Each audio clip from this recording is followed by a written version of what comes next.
খাদিজা বিনতে নুসরাত জানতে চেয়েছেন নারায়ণগঞ্জ থেকে আমাদের কাছে, আমি নামাজও পড়ি, রমজান মাসে সিয়ামও পালন করি, সাধ্য অনুযায়ী ভালো কাজ করি, আবার আমাদের পাশেই একটা জ্যোতিষী আছে, তার কাছেও মাঝে মধ্যে যে আমার জীবনের ভবিষ্যৎ সম্পর্কে কিছু জিজ্ঞাসা করি, আমার হাতের রেখা দেখে সে অনেক কিছু বলে। তো এতে আমার কি কোনো গুনাহ হচ্ছে? খুব গুরুত্বপূর্ণ একটি প্রশ্ন জানতে চেয়েছেন বোন। ইসলাম এমন একটি জীবন ব্যবস্থার নাম যেখানে প্রশ্ন করলে এমন কোনো বিষয় নাই যে উত্তর পাওয়া যায় না। আপনি সালাত আদায় করেন, আলহামদুলিল্লাহ। রমজান মাসে সিয়াম পালন করেন, আলহামদুলিল্লাহ। সাধ্য অনুযায়ী ভালো কাজ করেন, এটাও আলহামদুলিল্লাহ ভালো কাজ। তবে রাসূল সাল্লাল্লাহু আলাইহি সাল্লামের উপরে যেহেতু কোরআনুল কারীম অবতীর্ণ হয়েছে, আল্লাহ রাব্বুল আলামিন সেই কোরআনের মধ্যে বলেছেন, ইন্না সলাতা তানহা আনিল ফাহশাই ওয়াল মুনকার। অবশ্যই সলাত তোমাকে আমাকে, অর্থাৎ সলাত আদায়কারীকে সকল প্রকার অশ্লীলতা থেকে, খারাপ কাজ থেকে দূরে রাখবে। তো আপনি সলাত আদায় করেন, আবার জ্যোতিষীর কাছেও যান।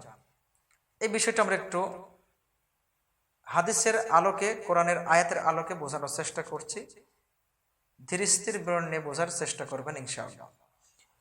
আল্লাহ রাসূল সাল্লাল্লাহু আলাইহি ওয়াসাল্লামের একজন সাহাবী, তিনি বর্ণনা করেছেন আন সাফিয়া রাদিয়াল্লাহু তাআলা আনহা, তিনি বলছেন আন বাযি আজওয়াজিন নবী সাল্লাল্লাহু আলাইহি সাল্লাম, রাসূল সাল্লাল্লাহু আলাইহি সাল্লামের একজন স্ত্রী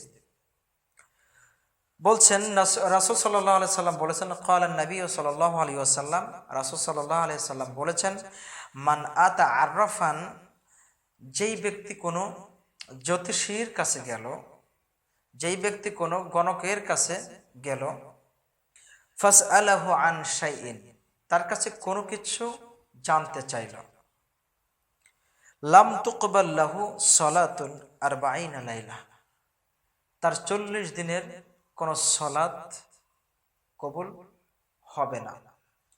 অন্য বর্ণনায় আসছে, আয়েশা রাদিয়াল্লাহু তাআলা আনহা বলেছেন, আল্লাহ রাব্বুল আলামিন 40 দিন পর্যন্ত তার কোনো ইবাদতই কবুল করবেন না।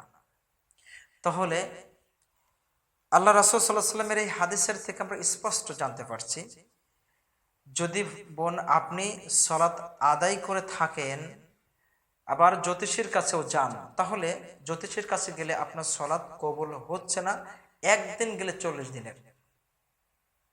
এই হাদিসের থেকে স্পষ্ট আমরা বলতে পারি, কোনো মানুষ যদি কোনো জ্যোতিষীর কাছে যায়, তাহলে তার 40 দিনের কোনো ইবাদত, 40 দিনের কোনো সালাত কবুল হবে না।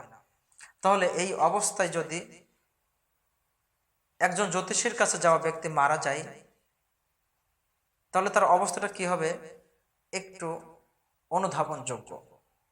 আল্লাহ বলেছেন, ইন্না সলাতা তানহা আনিল ফাহশাই ওয়াল মুনকার, সলাত সকল প্রকার খারাপ কাজের থেকে আমাদেরকে যে দূরে রাখবে।